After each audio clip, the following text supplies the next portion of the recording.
மனுஷங்களையும் postal அனுப்பலான்ற சட்டம் இப்பவும் இருந்திருந்தா என்ன நடந்திருக்கும்? பார்த்து நாம அனுப்பின லவ் லெட்டர் கூட கரெக்டா போய் சேர்ந்துரும்னு ஒரு நம்பிக்கையோட நாம எல்லாரும் அனுப்பிச்சிட்டு இருந்த ரிஜிஸ்டர் போஸ்ட் நாம எல்லாருக்கும் ஒரு கோல்டன் ப்ராமிசிங் சர்வீஸா இருந்துச்சு. ஆனா ஒரு காலத்துல குழந்தைங்களையே போஸ்டல்ல சென்ட் பண்ணிருக்காங்க. உங்களுக்கு தெரியுமா? 1913ல யூஎஸ் போஸ்டல் சர்வீஸ் இன்ட்ரோடியூஸ் ஆச்சு. அந்த டைம்ல 11 பவுண்டுக்கு கீழே இருந்தா மட்டும் போதும், யார் வேணாலும் எதை வேணா போஸ்டல்ல சென்ட் பண்ணலான்னு ஒரு ரூல் மட்டும் தான் இருந்துச்சு.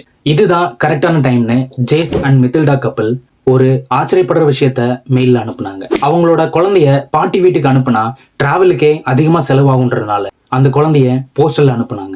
அவரோட குழந்தை ஜேம்ஸ் 11 பவுண்டுக்கு கீழே இருந்ததால வெறும் 15 சென்ட் செலவு பண்ணி அந்த குழந்தைய மெயில்ல அனுப்புனாங்க. அப்போ ஹியூமன்ஸை போஸ்டல் அனுப்பக்கூடாதுன்னு எந்த ஒரு சட்டமும் இல்லை.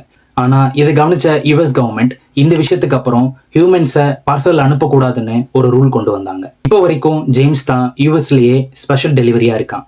மனுஷங்களையும் போஸ்டல் அனுப்பலான்ற சட்டம் இப்பவும் இருந்திருந்தா என்ன நடந்திருக்கும்? உங்களோட ஒப்பீனியனை கமெண்ட்ல சொல்லுங்க. இந்த வீடியோ பிடிச்சிருந்தா லைக் பண்ணி ஷேர் பண்ணுங்க. இந்த மாதிரி இன்ட்ரெஸ்டிங் வீடியோஸ்க்கு நம்ம பேஜை மறக்காம ஃபாலோ பண்ணுங்க.